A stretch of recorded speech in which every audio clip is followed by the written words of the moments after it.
उपराष्ट्रपति के चुनाव में भारतीय जनता पार्टी जिस गठबंधन को लीड कर रहा है एनडीए, उसी गठबंधन में एक बड़ा बिखराव आ गया है और खास तौर पर राष्ट्रपति चुनाव के मतदान के बीचों बीच में।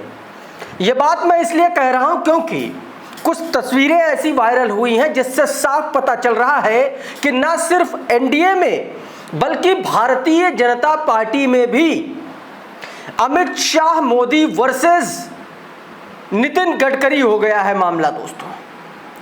ऐसे में अब सवाल उठ रहे हैं कि क्या नितिन गडकरी अपने गुट के साथ मोदी और शाह के साथ कोई बड़ा खेला करने जा रहे हैं क्या? आज के इस वीडियो में उपराष्ट्रपति चुनाव, मतदान से जुड़ी, इंडिया गठबंधन और एनडीए से जुड़ी वो खबरें मैं आपको बताने जा रहा हूं, जिसके बाद से आपको यह समझ में आएगा कि दरअसल इस मतदान में कितना बड़ा खेला हो सकता है, क्या कुछ हो सकता है। क्योंकि कुछ तस्वीरें ऐसी आई हैं जो ये बयां कर रही हैं कि कैसे इस चुनाव में बड़ा झटका खाने वाले हैं अमित शाह और नरेंद्र मोदी। सब कुछ बताऊंगा, लेकिन सबसे पहले मैं आपको एक पूरी तस्वीर क्लियर कर देता हूं दोस्तों। अभी मौजूदा वक्त में आप सबको पता है कि उपराष्ट्रपति के चुनाव में लोकसभा और राज्यसभा के सांसद सारे मिलकर के, मनोनीत भी उसमें, सब मिलकर के वोट करते हैं। अभी मौजूदा स्थिति में जो वोटिंग में भाग ले रहे हैं, जो वोटिंग में भाग लेंगे जो सांसद, उनकी संख्या 781 है। 542 लोकसभा के और 239 राज्यसभा के। ओवरऑल अगर फिगर में देखेंगे तो एनडीए के पास ज्यादा वोट है, लगभग 422 के आसपास वोट, और इंडिया के पास 319। लेकिन इस बार स्थिति जगदीप धनखड़ के समय जैसी नहीं रहने वाली है। एक तो फिगर्स में मैं आपको बताऊंगा और उससे पहले तस्वीरें मैं आपको कुछ दिखाना चाह रहा हूं। सबसे पहले जरा ये तस्वीर देखिए, ये देखिए, ये संसद टीवी के हवाले से खबर है। मल्लिकार्जुन खड़गे को देखिए और मल्लिकार्जुन खड़गे के साथ नितिन गडकरी को देखिए। नितिन गडकरी और खड़गे दोनों ने साथ में एंट्री ली है। आप ये समझिए कि इस तरीके की तस्वीरें, और वो भी उपराष्ट्रपति चुनाव के दौरान मतदान के बीचों बीच अगर ये तस्वीरें आ रही हैं तो ये सीधे तौर पर नरेंद्र मोदी और अमित शाह की छाती पर सांप लौटने जैसी ये तस्वीरें हैं दोस्तों। और सवाल यह, इन्हीं तस्वीरों को देख करके ये कहा जा रहा है कि एक बड़ा झटका लगने जा रहा है अमित शाह को और नरेंद्र मोदी को।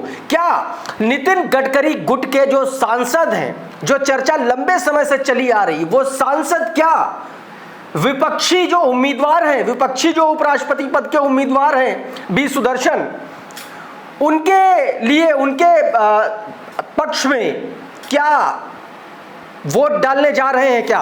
क्योंकि ये तस्वीरें, नितिन गडकरी की ये तस्वीरें बहुत कुछ बयां कर रही हैं दोस्तों।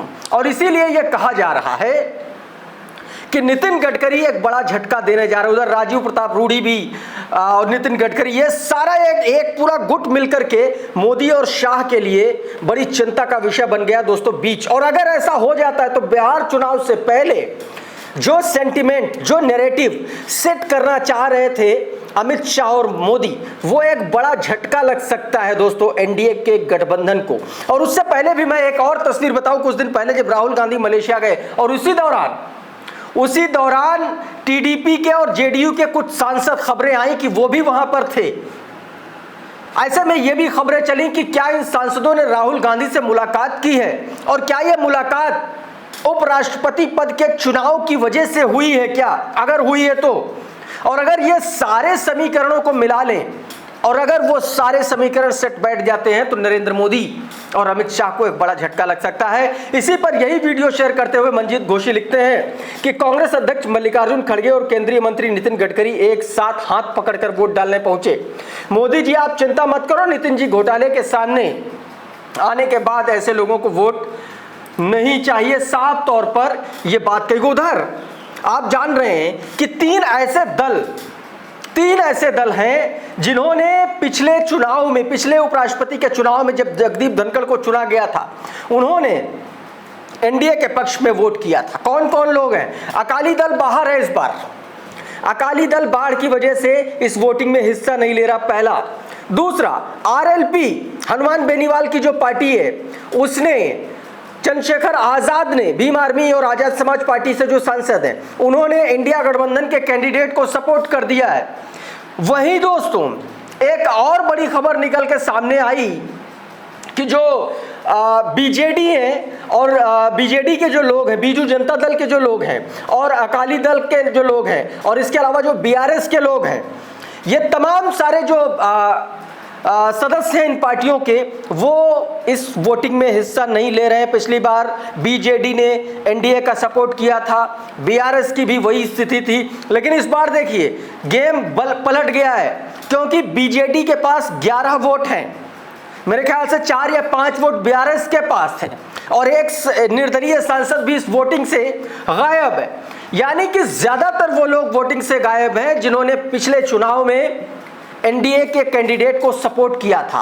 और ऊपर से ऐसी तस्वीरें, नितिन गडकरी की मल्लिकार्जुन खड़गे के साथ की तस्वीरें, और वो जो चर्चाएं चल रही हैं कि मलेशिया में जो जेडीयू और टीडीपी के सदस्यों सांसदों ने राहुल गांधी से मुलाकात की, ये तमाम सारी ऐसी घटनाएं हैं जो ये बात इस ओर इशारा कर रही हैं कि मोदी और शाह की जो मुश्किलें हैं वो बढ़ने जा रही हैं, बढ़ती हुई नजर आ रही हैं। दोस्तों ये देखिए, ये हनुमान बेनीवाल और चंद्रशेखर आजाद का ये सपोर्ट देखिए, ये कैंडिडेट हैं इंडिया गठबंधन के, उनको इन्होंने समर्थन दिया। इंडिया गठबंधन ने बाकायदा ये फोटो तस्वीर ट्वीट की थी, उसमें बताया गया कि उपराष्ट्रपति चुनाव से एक दिन पहले ही खेला शुरू हो गया। हनुमान बेनीवाल ने 2024 का लोकसभा चुनाव इंडिया गठबंधन में शामिल होकर लड़ा था, उसके बाद अलग अलग मौकों पर कांग्रेस के खिलाफ भी गए, लेकिन अब जब उपराष्ट्रपति का चुनाव हो रहा है तो एक बार फिर वफादारी साबित करते हुए इंडिया गठबंधन को अपना समर्थन दिया।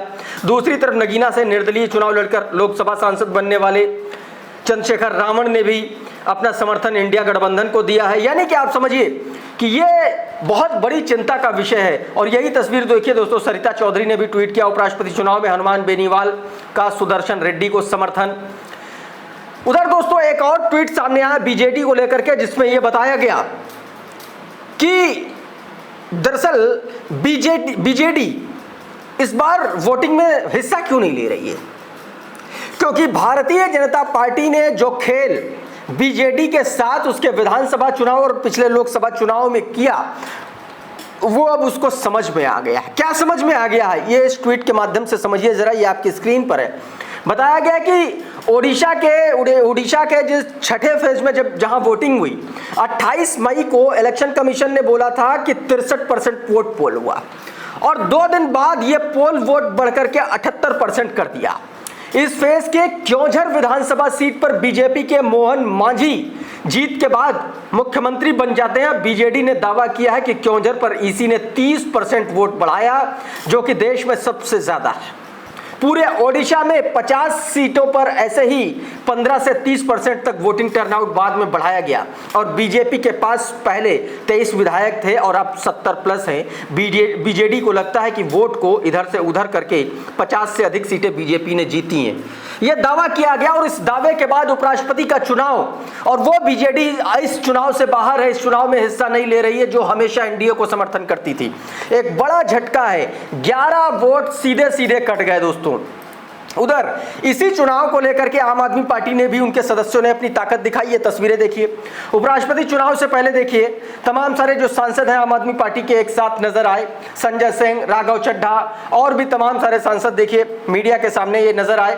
द जर्नलिस्ट न्यूज नाम से ये ट्विटर हैंडल है, उसने बाकायदा बताया कि उपराष्ट्रपति चुनाव में आम आदमी पार्टी के सांसद संसद भवन परिसर में एक साथ नजर आए। इस दौरान आप सांसदों ने मीडिया से बातचीत की और पार्टी की रणनीति पर चर्चा की, ये बताया गया दोस्तों। उधर प्रधानमंत्री नरेंद्र मोदी के उपराष्ट्रपति चुनाव में वोट डालते समय उनके लिए एक और मुद्दा क्रिएट हो गया। नरेंद्र मोदी और उपराष्ट्रपति का जो चुनाव है वो बैलेट से होता है, और नरेंद्र मोदी बैलेट में वोट डालते हुए, एक तरीके से बैलेट वोट डालते हुए नजर आ रहे हैं इस तस्वीर में। यहीं पर यह दावा कर दिया गया कि अगर उपराष्ट्रपति बैलेट से चुना जा सकता है तो विधायक और सांसद क्यों नहीं चुना जा सकता। इस तरीके की बातें कही जा रही हैं। जसराज लिखते हैं कि जब भारत का प्रधानमंत्री देश के उपराष्ट्रपति को बैलेट पेपर से चुन रहा है तो फिर भारत का प्रधानमंत्री बैलेट पेपर से क्यों नहीं चुना जाना चाहिए। मैं बताता हूं क्यों। इसमें हमारी दाल गल, इसमें हमारी दाल गल रही, अदर में नहीं गलती, इसलिए हम ईवीएम और चुनाव आयोग पर छोड़ देते हैं और गला देते हैं हमारी दाल। साफ तौर पर इशारा किया गया भ्रष्टाचार की तरफ से, वोट चोरी की तरफ दोस्तों। उधर भारतीय जनता पार्टी को असम में एक बड़ा झटका लगा दोस्तों। हिमंता बिस्व शर्मा को एक बड़ा झटका लगा। हिमंता बिस्व शर्मा के बेहद करीबी माने जाने वाले 3 सहयोगी और पूर्व विधायक कांग्रेस में शामिल हो गए दोस्तों। गौरव गोगोई की मौजूदगी में ये विधायक शामिल हुए हैं। इन तस्वीरों को आप साफ तौर पर देखिए, दीपक खत्री ने ये वीडियो जारी किया है। इसमें यह बताया गया कि गौरव गोगोई ने step by step Himanta Biswa Sharma को, उनकी राजनीति को कैसे डिसमेंटल कर दिया है, कैसे कांग्रेस वहां पर हिमंता बिस्व शर्मा को पूरी तरीके से अलग थलग कर रही है राजनीतिक तौर पर, वो बताया गया। और इन तस्वीरों से साफ तौर पर दोस्तों ये झलक भी रहा है। कुल मिलाकर के इस विधानसभा, असम के इस विधानसभा चुनाव से पहले हिमंता बिस्व शर्मा की स्थिति बहुत बुरी होने वाली है, क्योंकि मुसलमानों के खिलाफ जो कुछ भी चल रहा है वहां पर, वो बहुत बुरे हालात में ला करके खड़ा करने वाली है हिमंता बिस्व शर्मा को। अच्छा, भारतीय जनता पार्टी की हालत दिल्ली से लेकर के असम तक ही नहीं खराब है, उत्तर प्रदेश में तो और बुरी स्थिति है। बीते दिनों आपने देखा कि एबीवीपी के अखिल भारतीय विद्यार्थी परिषद, जिसने भारतीय जनता पार्टी का जो युवा संगठन है, उसने योगी आदित्यनाथ के खिलाफ नारे लगाए। और अब उसी उत्तर प्रदेश में भारतीय जनता पार्टी के एक मंत्री भ्रष्टाचार के मामले में फंस गए हैं। मैं बात कर रहा हूं दयाशंकर सिंह की। भारत समाचार की यह खबर है, जरा देखिए। इसमें बताया गया कि परिवहन मंत्री दयाशंकर सिंह समेत 5 लोगों के खिलाफ गिरफ्तारी वारंट निकाला गया है। बलिया में 2015 में टेंडर मामले में, टेंडर के भ्रष्टाचार विवाद मामले में कोर्ट ने एक बड़ा फैसला सुनाया और कोर्ट ने यह वारंट जारी किया। बताया गया कि दयाशंकर सिंह सहित 15 लोगों के खिलाफ यह वारंट जारी किया गया है। इसमें साफ तौर पर धारा 144 उल्लंघन और रास्ता अवरुद्ध करने का आरोप, 2 आरोपियों को जमानत और मंत्री समेत अन्य कोर्ट में पेश नहीं हुए और उसके बाद जो है यह गैर जमानती, एक तरीके से आप यह कहा जाएगा कोर्ट की तरफ से वारंट जारी हो गया दोस्तों। उधर बिहार में चुनाव का प्रेशर भारतीय जनता पार्टी के नेताओं पर ऐसा है कि उनको समझ ही नहीं आना कि कब खड़े होना है, कब बैठना है और कहां बैठना है। स्थिति यह है कि कुर्सी पर से पलट जा रहे हैं। मैं बात कर रहा हूं अश्विनी चौबे की। पूर्व केंद्रीय मंत्री अश्विनी चौबे दोस्तों बिहार के गया जी के शेरखाटी में एनडीए के द्वारा ये कार्यकर्ता सम्मेलन का आयोजन किया जा रहा था। तस्वीरें देखिए वहीं की हैं और बैठे, पता चला पीछे कुर्सी ही नहीं है, कुर्सी खींच दी किसी ने। अब लोग सोशल मीडिया पर लिख रहे हैं कि ऐसे ही भारतीय जनता पार्टी की स्थिति बिहार में होने वाली है जो आज अश्विनी चौबे के हुई है। मंच पर धड़ाम से अश्विनी चौबे गिरे, कुर्सी पर बैठे थे और देखिए भारतीय जनता पार्टी के ही कार्यकर्ता जो है वहां पर मुस्कुरा रहे हैं बैठ के। तो आप ये समझ सकते हैं। उसके बाद ये वीडियो वायरल हुआ। न्यूज़ 24 ने ये वीडियो अपने ट्विटर हैंडल से दोस्तों जारी किया। उधर तेलंगाना में मुसलमानों के खिलाफ नफरत का एक नया वीडियो सामने आया। बताया गया कि तेलंगाना के निर्मल भैसा में गणेश चतुर्दशी के दिन जुलूस के दौरान नाथूराम गोडसे और गैंगस्टर और हत्या के आरोपी लॉरेंस बिश्नोई की तस्वीरें साफ तौर पर दर्शाई गई, दिखाई गई। भारत और विदेशों में कई अल्पसंख्यक नेताओं की हत्या के आरोपी बिश्नोई को कुछ लोग हिंदू राष्ट्रवादी डॉन के रूप में प्रचारित करते हैं। आप देखिए किस तरीके से, ये देखिए नरेंद्र मोदी भी आ रहे हैं, नाथूराम गोडसे भी आ रहे हैं, लॉरेंस बिश्नोई भी आ रहा है। ये देखिए, ये है आज के लोगों का राष्ट्रवाद। आप ये समझ लीजिए। एक तस्वीर है मध्य प्रदेश की दिखा दो दोस्तों। मध्य प्रदेश के सागर में इस वक्त बवाल मचा हुआ है। सागर में पैगंबर मोहम्मद साहब पर आपत्तिजनक टिप्पणी के बाद मुस्लिम समुदाय के लोग वहां पर आक्रोशित हैं, प्रोटेस्ट कर रहे हैं, प्रदर्शन कर रहे हैं। पुलिस ने हालांकि आरोपी को गिरफ्तार कर लिया है। ये तस्वीरें आप देखिए जरा।